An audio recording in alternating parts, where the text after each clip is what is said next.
वो दिन भर जंगल में लकड़ियां काटता और शाम होने पर उन लकड़ियों को गांव के बाजार में जाकर बेच आता। एक बार की बात है, चंदन लकड़ियां काटने के लिए जंगल जा रहा होता है कि तभी उसका बेटा चिंटू चंदन से बोलता है।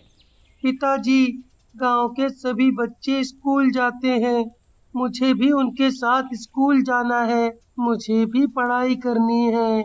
आप मेरा दाखिला भी स्कूल में करा दीजिए ना। बेटा, मैं तो कब से तेरा दाखिला स्कूल में कराना चाहता हूँ, मगर क्या करूँ, लकड़ियाँ बेचकर भी मैं इतने पैसे नहीं इकट्ठा कर पाता हूँ कि तुझे स्कूल भेज सकूँ। तो ठीक है, जब तक आप मेरा दाखिला स्कूल में नहीं करा देते, ये मदद करूँगा। नहीं नहीं बेटा, मैं तुम्हें अपने साथ जंगल में नहीं ले जा सकता। अगर किसी जंगली जानवर ने तुझ पर हमला कर दिया तो फिर मेरा क्या होगा? और वैसे भी तेरे सिवा इस दुनिया में मेरा है कौन?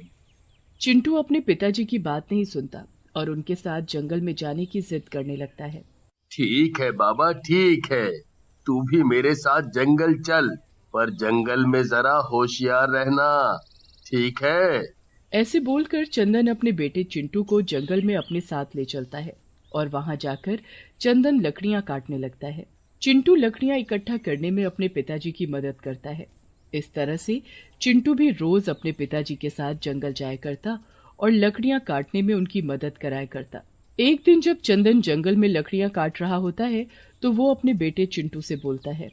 बेटा चिंटू, आज बहुत धूप है, ऐसा करो तुम उस पेड़ के नीचे जाकर बैठ जाओ, मैं भी जल्दी से लकड़ियां काट लेता हूँ। चिंटू सामने वाले पेड़ के नीचे जाकर बैठ जाता है और एक लकड़ी के टुकड़े से मिट्टी में गड्ढा खोदने लगता है। तभी उस गड्ढे में से एक सोने का सिक्का मिलता है, जिसे वो अपने पिताजी को दिखाता है।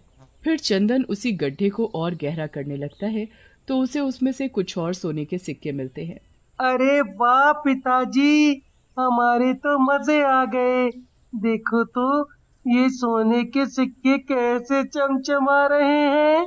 फिर चंदन और चिंटू सिक्के लेकर घर आ जाते हैं और उन सिक्कों को बेचकर वो भी अमीर हो जाते हैं। पिताजी, अब तो हम बहुत पैसे वाले हो गए हैं। अब तो आपको जंगल जाकर लकड़ियां काटने की भी जरूरत नहीं है। नहीं बेटा, मैं एक लकड़हारा हूँ और मैं लकड़ियां काटना नहीं छोड़ सकता। ऐसे बोलकर चंदन और चिंटू दोनों लकड़ियां काटने जंगल जाते हैं।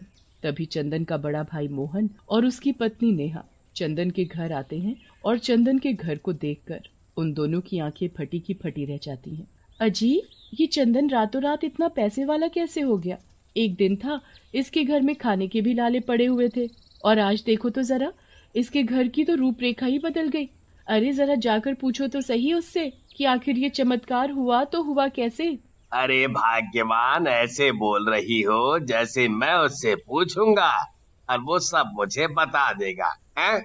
अरे छोटा भाई है आपका, अगर ना बताए तो दो रखना उसके कान के नीचे, फिर देखना कैसे कुछ नहीं बकता वो। अरे हमें भी तो पता चले कि उसके पास एकदम से इतना सारा पैसा आया तो आया कहाँ से। फिर मोहन भी जंगल के अंदर जाता है और देखता है कि चंदन लकड़ियां काट रहा है। अरे चंदन, तू यहाँ? मैं कब से तुझे ही ढूंढ रहा था। अरे चंदन, एक बात तो बता, तेरे पास आखिर इतने पैसे कहाँ से आए जो तू इतना अमीर बन गया है? मगर चंदन मोहन को सोने के सिक्के वाली बात नहीं बताता और लकड़ियां काटने लगता है। मोहन गुस्से में आकर चंदन से उसकी कुल्हाड़ी छीन लेता है। तो तू ऐसे नहीं बताएगा, रुक, अभी मैं तुझे तेरी ही कुल्हाड़ी से काट देता हूँ। या तो तू मुझे बता कि तेरे पास इतने पैसे कहाँ से आए, नहीं तो मैं तुझे और तेरे बेटे को काट कर इसी पेड़ पर लटका दूंगा। चंदन के कुछ ना बताने पर मोहन गुस्से में आकर चंदन और चिंटू को कुल्हाड़ी से मारकर उन दोनों को पेड़ से लटका देता है और वहां से भाग जाता है। मरने के बाद चंदन और चिंटू दोनों एक डरावने भूत बन जाते हैं और उसी पेड़ पर रहने लगते हैं। एक दिन पिंटू नाम का एक आदमी उसी जंगल से निकलकर जा रहा होता है कि तभी उसे पेड़ के ऊपर से किसी बच्चे के हंसने की आवाज। पिंटू जैसे ही उस पेड़ के ऊपर देखता है तो उसे पेड़ पर झूलता हुआ एक डरावना बच्चा दिखाई देता है। वो जैसे ही अपनी जान बचाकर वहां से भागने की कोशिश करता है कि तभी एक डरावना भूत उसका गला पकड़ लेता है और उसे मार कर खा जाता है। आए दिन जंगल में इस तरह से लोगों के मरने से पूरे गांव में हड़कंप मच जाता है। अरे सरपंच जी कछु करिए, नहीं तो वो भूत एक दिन हम सभी को मार डालेगा। हाँ सच में उस पेड़ पर रहने वाले भूत और उसके बच्चे ने तो हम गांव वालों का इस जंगल से चले जाएं। ऐसा बोलकर सभी गांव वाले अपने अपने घरों में चले जाते हैं। इस बात को कुछ दिन बीत जाते हैं और सभी गांव वाले अब उस जंगल के रास्ते से आना जाना बंद कर देते हैं। एक रात जंगल में पेड़ के ऊपर चंदन भूत अपने बेटे चिंटू से बोलता है, इन सभी गांव वालों को क्या हो गया है? कई दिनों से एक भी गांव वाला इस जंगल के रास्ते से नहीं गुजरा है। हाँ पिताजी, आप सही बोल रहे हो। पिताजी, मुझे तो बहुत भूख लगने लगी है। भूख तो मुझे भी लगी है। अरे अगर ये गांव वाले इस जंगल के रास्ते से नहीं निकलते तो क्या हुआ? तो क्यों ना हम दोनों ही गांव चलें? हाँ पिताजी, ये तो बहुत ही अच्छा रहेगा। फिर वो दोनों हवा में उड़ते हुए गांव की तरफ जाते हैं। गांव में कुछ लोग खड़े होकर आपस में बातें कर रहे होते हैं कि तभी उनकी नजर भूत और उसके बच्चे पर पड़ती है। अरे मर गए रे मर गए, ये पेड़ पर रहने वाला भूत और उसका बच्चा तो हवा में उड़ते हुए हमारे गांव की तरफ ही आ रहे हैं। अरे सभी को अपनी जान प्यारी है तो जल्दी भागो यहाँ से। फिर सभी गांव वाले भूत से डरकर इधर उधर भागने लगते हैं। अरे मुझसे बचकर कहाँ जाओगे?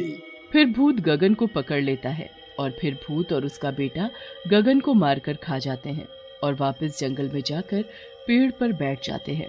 भूत के जाते ही सभी गांव वाले इकट्ठा हो जाते हैं और सरपंच जी से बोलते हैं, सरपंच जी कछु कीजिए। अरे अब तो ये कमबख्त भूत और उसका बेटा हमारे गांव में भी घुस आए हैं। जरा देखो तो बेचारे गगन का क्या हाल कर दिया है उस भूत ने। इस भूत और उसके बच्चे को उस पेड़ से भगाना हम आम आदमियों के बस की बात नहीं है। मैं एक तांत्रिक बाबा को जानता हूँ, अब तो वही हमारी मदद कर सकते हैं। फिर सरपंच जी तांत्रिक बाबा को बुलवाते हैं और उन्हें सारी बात बताते हैं। फिर सरपंच जी गांव के कुछ लोगों को और तांत्रिक बाबा को जंगल के अंदर ले जाते हैं। यही है वो पेड़ जिस पर भूत और उसका बच्चा रहता है।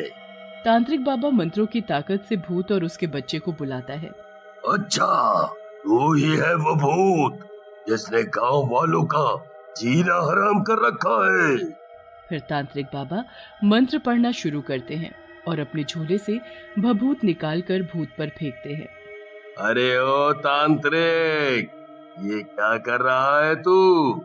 लगता है तुझे अपनी जान प्यारी नहीं है, जो तू यहाँ मरने के लिए चला आया है। सीधे तरीके से इस पेड़ को छोड़कर यहाँ से दूर कहीं और चला जा, नहीं तो अच्छा नहीं होगा तेरे लिए। नहीं तो मैं तुझे इस भभूत से अभी के अभी भस्म कर दूंगा।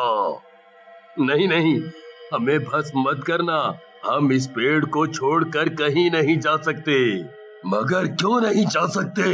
ऐसा क्या हुआ है तुम्हारे साथ जो तुम इस पेड़ को नहीं छोड़ सकते?